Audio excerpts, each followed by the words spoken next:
Assalamu alaikum warahmatullahi wabarakatuh. Alhamdulillah wassalatu wassalamu ala rasulillah wa ala alihi wa sahbihi wa man wala wa ba'd.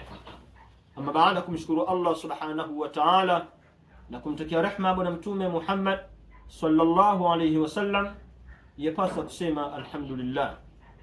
Ndugu yangu Muislamu, tunaendelea kukumbushana na leo tutakumbushana maisha ya bwana mtume Muhammad sallallahu alaihi wasallam, au historia ya bwana mtume Muhammad sallallahu alaihi wasallam.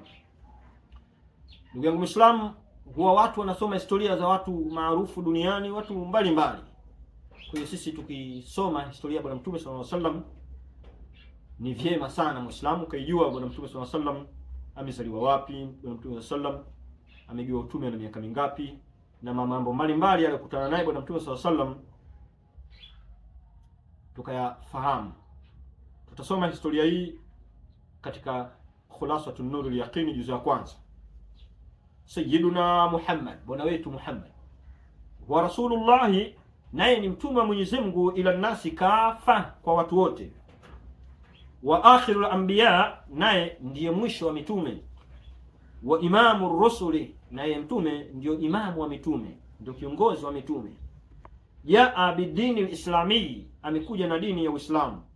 Alladhi, dini ambaye la yakbalu Allah, hatakubali Mwenyezi Mungu yauma alqiyamati, siku ya kiyama, dinan ghairahu, dini nyingine yote isiyokuwa ya Uislamu. Na jambo hili Mwenyezi Mungu Allah subhanahu wa ta'ala amelieleza katika Qur'an, wa man yabtaghi ghaira alislam dina, na mwenye kuchagua dini isiyokuwa ya Uislamu, falan yuqbala minhu wa huwa fil akhirati min alkhasirin, hatakubaliwa yeye hiyo dini yake, na yeye akhera atakuwa miongoni mwa watu wenye hasara.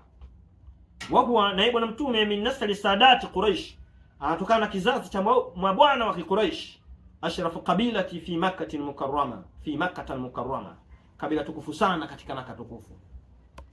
Wa yattasilu nasabuhu, na unaungana ukoo wake bwana mtume, bi Ismaila bin Ibrahima alayhi assalam, kwa Ismaili mtoto wa Nabii Allah Ibrahima, juu yao wawili amani. Ndugu yangu Muislamu, tumejifundisha bwana mtume sallallahu alaihi wasallam ukoo wake unaungana na Nabii Allah Ismaili alayhi salam, na mtume Muhammad sallallahu alaihi wasallam ukoo wake ulikuwa katika koo zile tukufu za Makkatul Mukarrama. Koo hizo ndizo alizotokea bwana mtume sallallahu alaihi wasallam, na koo hizo zinakwenda mpaka zinaungana na Nabii Allah Ismaili mtoto wa Nabii Allah Ibrahima alayhi salam. Wassalamu alaikum wa rahmatullahi wa barakatuh.